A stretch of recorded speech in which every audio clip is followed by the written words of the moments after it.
Welcome to Bell with Rock and Money, the podcast where the action never stops and the opinions hit just as hard as the main event. From the opening bell to the final pin, we're breaking down everything happening inside the squared circle. Whether it's making bold pay-per-view predictions, calling our shots on who's walking out with the gold, or debating the outcomes before the bell rings, we've got you covered. So lace up your boots, turn up the volume, and get ready, because the match starts now. All right, wrestling fans, welcome back to Bell to Bell with Rock and Money. This is your top 50 male wrestlers of all time in WWE, starting now from 40 to 39. Again, I am your master of ceremonies, B-Money. I am Rock. All right, let's drop it down. Let's start with number 40, Rock. You want to start it off or you want me to? You did the last one. I'll do this one. Okay. So number 40, this guy should have been so much bigger than what he is, especially for as long as he was in WWE. Now, that being said, he is getting much more attention now being in another promotion. That's Dolph Ziggler. Dolph Ziggler, even though he is a two-time World Heavyweight Champion, he really did not get the exposure that he should have gotten in WWE. Okay. I'm not mad at it. What do you got for 40? My number 40 is none other than The Big Show. Whoa! It's The Big Show. So, again, we're looking at strictly WWE. Yes. He was a world champion. He was a multi-time tag team champion, things of that nature. But again, I think his best years were in WCW before he transitioned over. Okay. That, again, these are our opinions. Right. These are our lists. Well, and that's what's so cool about doing it this way is we can see how different even we think. Correct. So, you know, and mind you, Big Show had good feuds. Yeah. At the start of his career in WWE. Absolutely. But let's be real here. I mean, it's an ongoing joke within the WWE community. I mean, the later tenure of his career in WWE, it was a joke. Yeah. It's like, well, is Big Show going to turn face? Is he going to turn heel? I mean, shoot, one night he turned from one to the other, back to the other. Back to the other, yes. Correct. In one single night. In one match, mind you. Yep. You know, but so that's why he's kind of low on my list. I get it. You know, I love The Big Show. My 39 is much similar to Mick Foley in this instance, huh?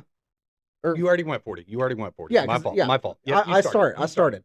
So my 39 is somebody that was definitely known more for as a tag team wrestler, but got some notoriety later in WWE.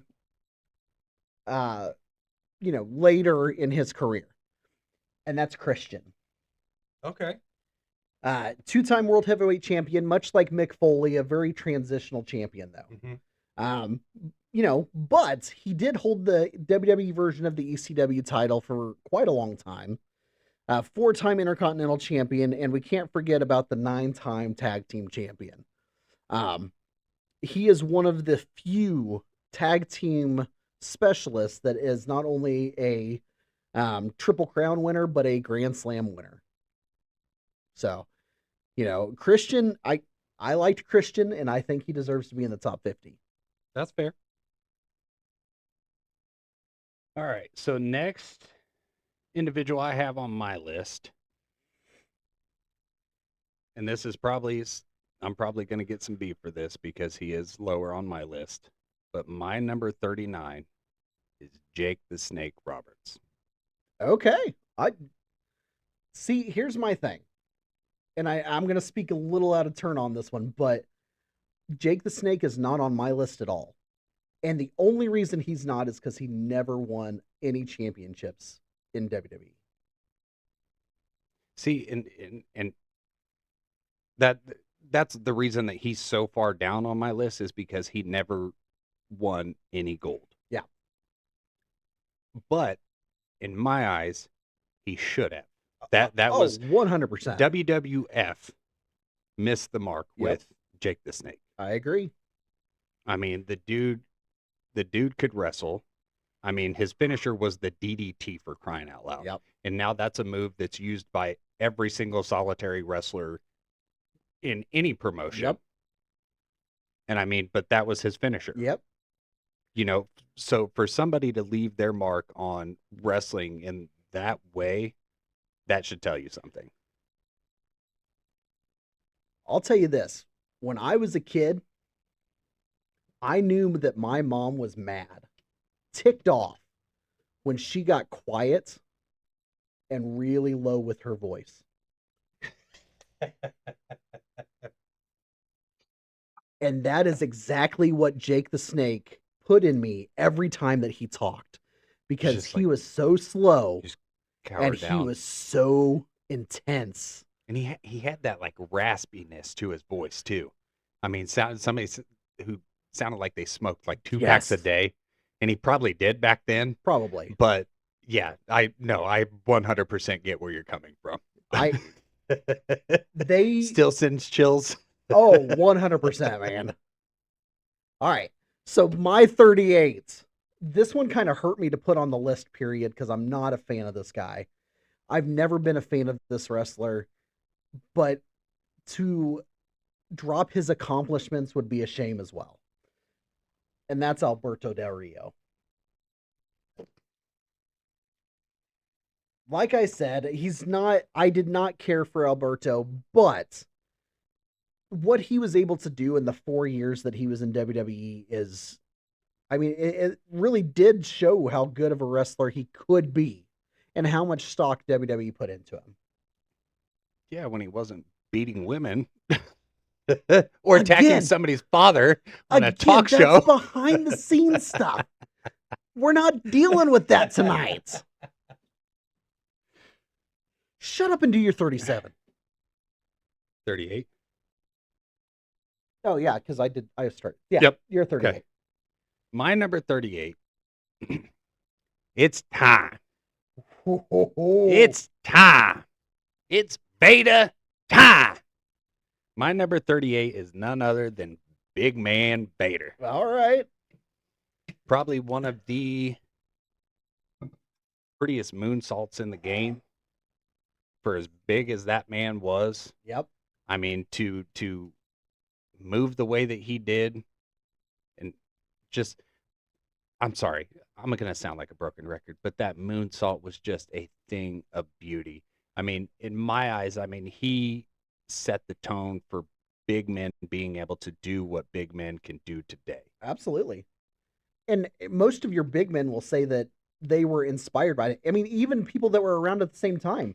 Bam Bam Bigelow still put Vader as one of his most influential people in his career. Yes. So I'm not mad at that one. I will say that in my opinion, Vader didn't do much in WWE. That's Correct. the reason he's not on my list. Yeah. All right. 37. This one's going to go way back. But 37, we've got Pedro Morales. Oh, wow. Yeah. Yeah, you went way back on that one. Yeah. But when you've got a WWE champion that's over 1,000 days in one single reign, you got to put him on the top 50 list. That's fair. So, plus 11 years in the WWE business.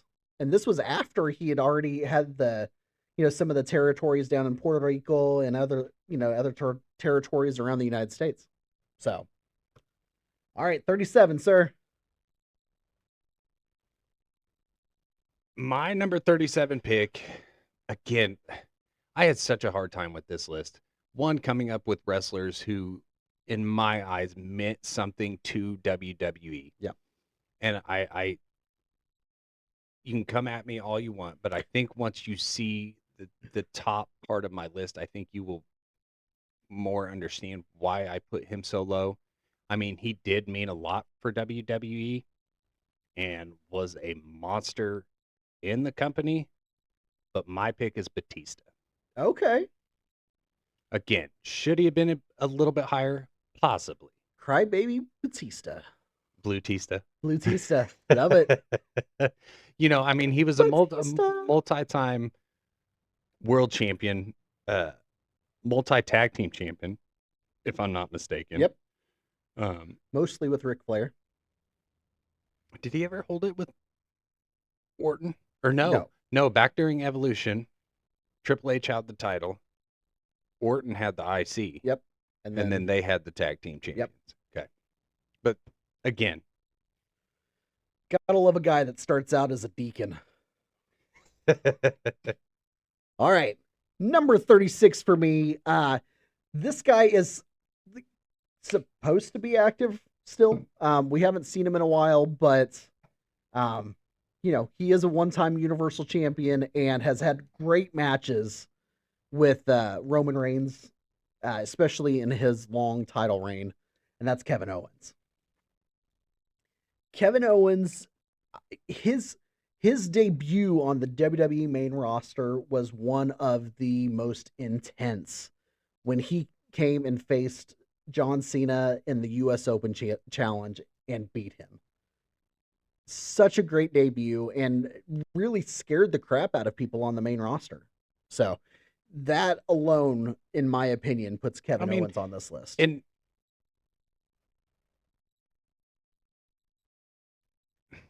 that really, like you said, it kind of scared people because let's be real, Kevin Owens is not, a big, muscular, jacked competitor. Nope. I mean, he is your run of the mill. I mean, I hate to say it, but kind of average looking guy. Yeah, absolutely. I mean, if you didn't know who Kevin Owens was and walked by him walking down the street, you would never picture that dude to be a wrestler. He wears shorts and a t-shirt in the ring, man. Yeah. I mean, So, and I mean, he's another one of those big dudes that should not be able to move the way that he does. nope, I agree. Solid pick. 36, Rock. All right, number 36. I'm probably going to get slack for this for him being as low as he is, but again, this is my list. That's Number right. 36 in my eyes. He's held the title a few times. Multi tag team champion.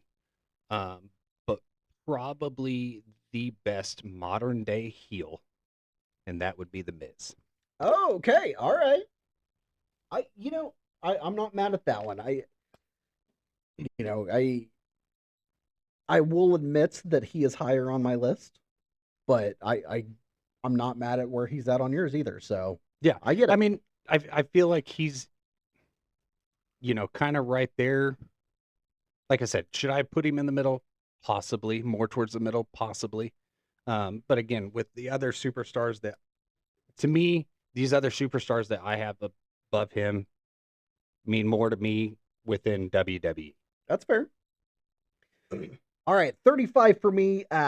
This guy was in WWE for a very long time, but he didn't really catch his stride until much later in his career. And that's JBL. One-time WWE champion, but a very long WWE champion. And until Roman Reigns, I'm sorry, not Roman Reigns, but until CM Punk, he was the longest reigning WWE champion. Multi-time tag team champion, a Hall of Famer. But he was in WWE for 13 years as an active wrestler. Obviously, he was in longer than that when he was a commentator Yeah. and stuff like that. But as an active wrestler, 13 years. I'm not mad at that one. 35, sir.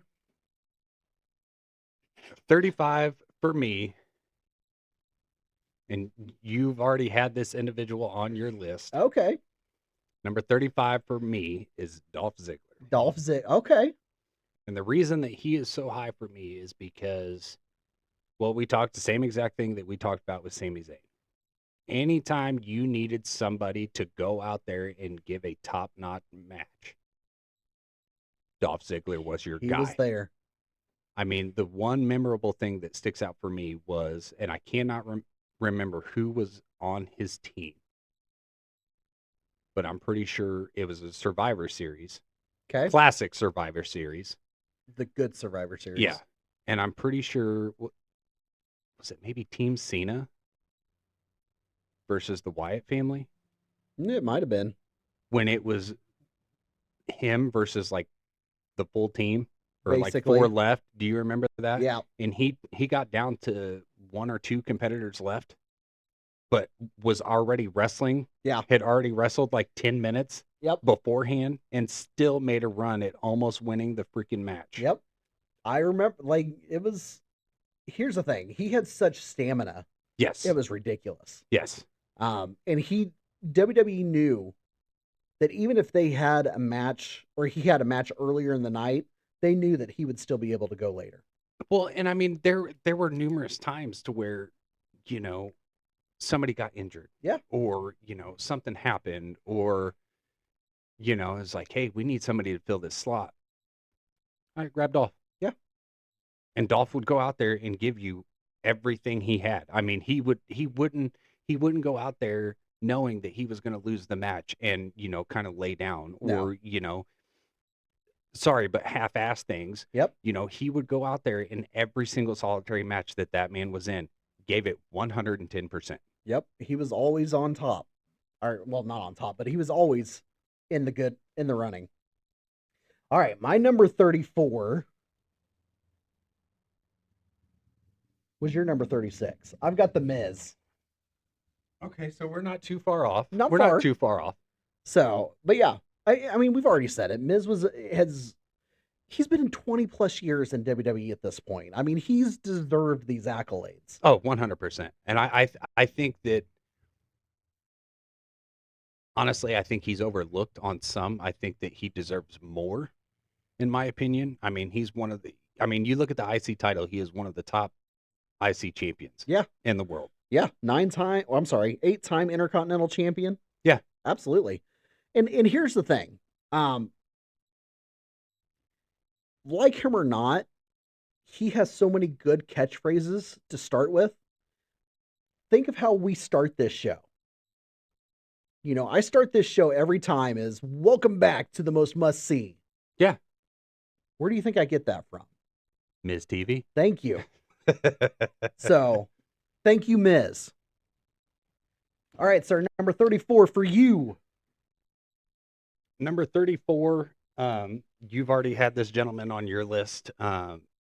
He is higher on mine just because of what, you know, he meant to me as a kid growing up, watching wrestling back in this time, back in this day and age. He's old. It's Pedro Morales. Yeah. That would be the Ultimate Warrior. I knew his was going to be higher for you. Yes. So, again, he had the title a couple times, had the IC title a time or two. But again, all that the guy really had for him was his physique and intensity. Yep. That's all it boils down to. Yep. I mean, he was maybe average at best in the ring, and that was at his best. Agreed. I agree. All right, number 33 for me is one of the greatest tag team champions of all time. Not only is one of the greatest tag team champions of all time, but gave you some of the most memorable WrestleMania moments, the most memorable WrestleMania moment of all time, and some of the best Royal Rumble spots in all of history. And that's Kofi Kingston, baby. Kofi Kingston. First off, I'm going to start right here, and I'm just going to get on my soapbox, because here's the thing. WWE needs to stop with the Brock Lesnar crap, okay? Kofi Kingston deserved a lot better than a 5-second match to lose the WWE title. I'm going to go make a to sandwich Brock and Lesnar. give you time to vent. Dude, I'm telling you, I could go on for an hour. If I stay here, I'm going to join in there with you, and this is going to turn into like a 2-hour long video. I'll cut myself off here, but just know that Kofi deserved a lot better. Everything that he said, he deserved. a little bit longer of a title reign. It Yeah. didn't have to be an extravagant title reign or anything like that, but the dude did not deserve to come in and get absolutely freaking demolished by Brock Lesnar. I don't care how big WWE is or how big fans are on Brock Lesnar or anything like that. That man did not deserve to lose that title in that way. Nope, I agree. All right, I'm done. Moving on. Where are we at? 33, sir. All right, so I struggled with this one a little bit. Um, I know he was going on my list regardless. Where I wanted to put him was very hard for me. Um, and I think this is the individual where Miz gets a lot of his heel promos and where he kind of draws his inspiration from. Okay. And that would be Roddy the Piper. Oh, Roddy the Piper. Okay. Should he have been higher on my list? Yeah, but he was one of those ones that never really quite. He was a main Carter, but never really went over the top with it. But man, the promos that he cut, and I mean, he would get downright dirty with some of the promos that he would cut. I mean, he would go straight for the jugular with some of them. His talk show was one of the first talk shows on any kind of wrestling program. The Piper's Pit was one of the first ones. Yep. So it inspired a lot of people. I agree with you. He's another one that I did not put on my list. Wow. But the only reason I didn't put him on my list is because he was never really a champion. He won the Intercontinental title for a time, and he won the tag team titles with Ric Flair much later in life. Yeah. But because he wasn't a champion, I didn't put him on my list. That's fair. So, I hated that, but that's what I'm basing a lot of my stuff off is the championship lineage and stuff like that. All right, number 32. This person, what can I say, man? When he first came into WWE, he went to ECW at the time, so it was part of the WWE brand, and went toe to toe with Vince McMahon. Even caused Vince to lose his hair. Okay. Bobby Lashley. So, again, Bobby Lashley, man, he went toe to toe with the boss and was still able to live. And very few people can actually say that. Do I think Bobby Lashley is one of the greatest wrestlers of all time? No, absolutely not. But for his contributions in WWE, I think he deserves to be on this list. That's fair. And I mean, let's be real here. I mean, and we talked about this at the last AEW pay-per-view. How old is he? 48? Almost 50. Almost 50. Yeah. And the dude, he's still in the shape like when he was like 15, 20 years ago. I mean, the dude is still in phenomenal shape. 49. And can still go out there and give matches with some of these younger guys in AEW. Well, and what he's been able to do with MVP and Shelton Benjamin is second to none in AEW. Yes. I agree. So I'm all for it. 32, sir. 32 for me is the bad guy. Razor Ramon. Should he possibly been higher on my list? Possibly. But again, was never that wrestler that quite got to the main event table. Yep. And it essentially transpired over that. But probably one of the best, if not the best, in WWE history was that IC ladder match with Shawn Michaels. Chef's kiss. Like, not only probably the best IC title match, or one of the best IC title matches, but one of the best ladder matches as well. Agreed. I mean, both of those guys went out there and gave it everything. You know what my favorite thing about that match is? They literally just had orange Home Depot ladders. They didn't need Fireball sponsoring them. Nope. They just went out there with everyday regular ladders. Yep.